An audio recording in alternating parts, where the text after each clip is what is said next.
उत्पत्तिको पुस्तक। पहिलो भिडियोमा हामीले देख्यौं कि कसरी 1 देखि 11 अध्यायहरूमा बाइबलको मूल कथालाई बताइएको छ।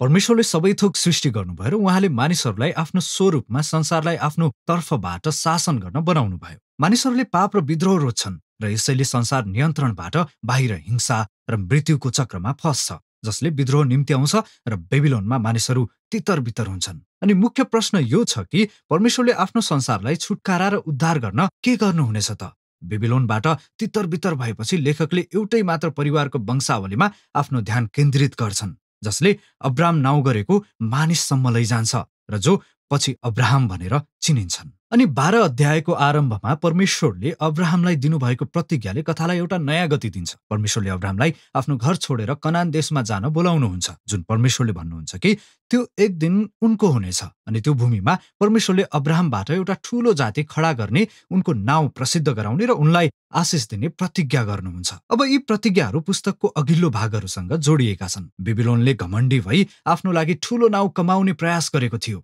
र त्यो सफल हुन पाएन। तर परमेश्वरले आफ्नो उदारतामा त्यो बेइमानी व्यक्तिलाई एक ठूलो नाउँ दिनुभयो, अब्राहम। अब्राहमलाई परमेश्वरले दिनुभएको आशिषमा त्यो मूल आशिषको झलक देखिन्छ, जुन सुरुमा परमेश्वरले मानव जातिलाई दिनुभएको थियो। त्यसो भए प्रश्न यो हो कि परमेश्वरले किन अब्राहम र उनको परिवारलाई आशिष दिनुहुनेछ त? अनि परमेश्वरको प्रतिज्ञाको अन्तिम पंक्तिले यो स्पष्ट पार्छ, ताकि तँमा नै पृथ्वीका सबै परिवारहरूले आशिष पाउनेछन्। अब यो बाइबलको सम्पूर्ण कथालाई बुझ्नको लागि चाबी हो। परमेश्वरको योजना भनेको अब्राहमको परिवारद्वारा उहाँको विद्रोही संसारलाई बचाएर आशिष दिनु थियो। अनि यसैले पुरानो करारको बाँकी सम्पूर्ण कथाले यो एउटा परिवारमा मात्र ध्यान केन्द्रित गर्दछ, जसलाई पछि इस्राएलका मानिसहरू भनियो। अनि यही कारणले पनि इस्राएललाई पछि सिनै पर्वतमा पुजारीहरूको राज्य भनिएको हुन्छ। परमेश्वरले तिनीहरूलाई अरू सबै राष्ट्रहरूलाई उहाँ कस्तो हुनुहुन्छ भनेर देखाउनको लागि प्रयोग गर्न चाहनुहुन्छ। अनि अन्ततः यो त्यही प्रतिज्ञा हो जुन पछिका बाइबलीय अगमवक्ताहरू र कविहरूले प्रयोग गर्दै यसो भन्छन् कि यो प्रतिज्ञाको पूर्णता इस्राएलको मसीही राजा मार्फत हुनेछ, जसको शासनले सबै राष्ट्रहरूमा न्याय र शान्ति ल्याउनेछ। अब कथाको यो भागसम्ममा ती मध्ये कुनै पनि स्पष्ट छैन। तपाईले यसलाई पढिरहनुपर्छ र प्रतिज्ञा विकास भएको हेर्नुपर्छ।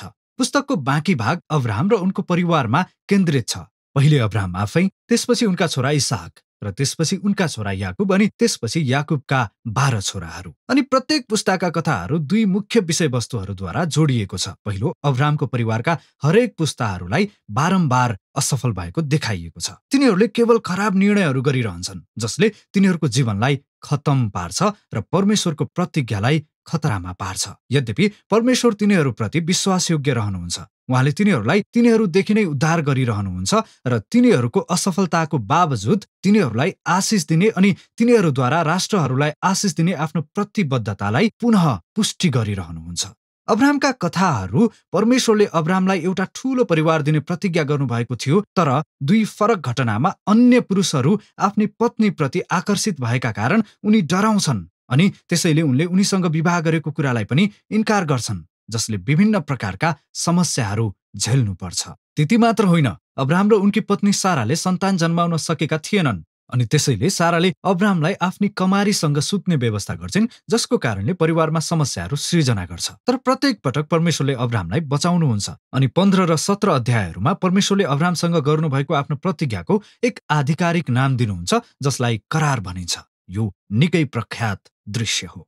परमेश्वरले अब्राहमलाई रातको ताराहरू हेर्न र गन्न बोलाउनुहुन्छ अनि उहाँले भन्नुहुन्छ, तेरा सन्तानहरू पनि त्यस्तै असंख्य हुनेछन्। अनि सबै बाधाहरूको बावजुद उनको न त कुनै सन्तान भएको थियो, न त सन्तान हुने विकल्प नै। तरै पनि अब्राहमले आकाशमा हेर्छन् र परमेश्वरको प्रतिज्ञामा भरोसा गर्छन्। अनि परमेश्वरले अब्राहमसँग करार बाँध्नुहुन्छ र प्रतिज्ञा गर्नुहुन्छ कि उनी धेरै राष्ट्रहरूको पिता बन्नेछन्, जसद्वारा परमेश्वरको आशिष सारा संसारमा पुग्नेछ। परमेश्वरले अब्राहमलाई आफ्नो परिवारलाई करारको चिन्ह लगाउन भन्नुहुन्छ, अर्थात् परिवारका हरेक पुरुषको खतना गर्नु। यो चिन्ह तिनीहरूलाई यो कुराको याद गराउनको निम्ति थियो कि तिनीहरूको परिवारको फलदायिता परमेश्वरको उपहार हो। अनि अब्राहमको धेरै सन्तानहरू भए र उनको बुढेसकालमा राम्रोसँग मृत्यु भयो। अब याकुबको कथाहरूले यी विषयवस्तुहरूलाई अझ नाटकीय रूपमा प्रस्तुत गर्दछ। जन्मदेखि नै याकुब आफ्नो नामको अर्थमा बाँच्छन्, जसको अर्थ छली हो। याकुबले एसावको ज्येष्ठ अधिकार र आशिष चोर्छन्। उनले आफ्नो दाजु एसावलाई धोका दिन्छन् र आफ्नो वृद्ध बुबालाई छल गरेर एसावको उत्तराधिकार र आशिष चोर्छन्। अनि त्यसपछि उनी त्यहाँबाट भाग्छन्। उनले 4वटा पत्नीहरू बनाउँछन्, यद्यपि उनले वास्तवमा एउटी राहेललाई मात्र प्रेम गर्छन् अनि यसले परिवारमा सबै प्रकारका होडबाजीको सृजना गर्दछ। याकुबलाई नम्र बनाउने एउटै कुरा भनेको उनको मामा लाबानले दिएको धोका थियो, जसले उनलाई वर्षौंदेखि छल गरिरहेका थिए। अब परिस्थिति याकुबको विरुद्ध बदलिएको थियो अनि यसैले याकुब नम्र भएर आफ्नो देशमा फर्कन्छन् अनि एक निकै अनौठो कथामा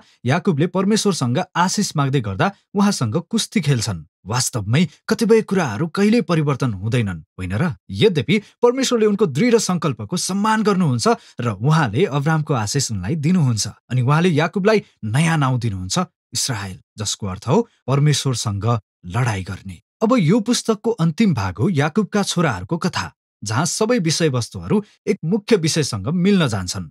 याकुबले योसेफलाई अरू छोराहरूलाई भन्दा बढी माया गर्थे अनि उनको निम्ति राम्रा बुट्टाहरू भएको कपडा दिन्छन्। यसैले उनका 10 ठूला छोराहरूले योसेफलाई घृणा गर्न थाले अनि उनलाई अपहरण गरेर मार्ने योजना बनाए, तर यसको सट्टा तिनीहरूले उनलाई मिस्रमा दासको रूपमा बेच्ने निर्णय गरे, जहाँ उनी झ्यालखानमा पुग्दछन्। पारिवारिक असफलताको कुरा हेर्नुहोस् त। तर परमेश्वर योसेफसँग हुनुहुन्छ र उहाँले योसेफलाई झ्यालखानाबाट छुटाउने योजना बनाउनुहुन्छ अनि फारोले योसेफलाई सम्पूर्ण मिस्रको दोस्रो प्रशासकको रूपमा नियुक्त गर्दछन् अनि योसेफले मिस्र देशलाई अनिकालबाट बचाउँछन् अनि उनले आफ्ना दाजुभाइ र परिवारलाई पनि भोकले मर्नबाट बचाउँछन्। अनि एकपटक फेरि हामी अब्राहमको परिवारको मूर्खता र पापलाई परमेश्वरको विश्वासयोग्यताले भेटेको देख्न सक्छौं। परमेश्वरले योसेफका दाजुहरूले बनाएको दुष्ट योजनालाई उल्टाएर जीवन बचाउने अवसरको सृजना गर्नुहुन्छ अनि यही कुरालाई योसेफले यो पुस्तकको अन्ततिर भनेका छन्। उनले आफ्ना दाजुहरूलाई भन्छन्, तिमीहरूले हानि गर्ने विचार गरेका थियौ, तर परमेश्वरले भलाइ गर्ने विचार गर्नुभयो ताकि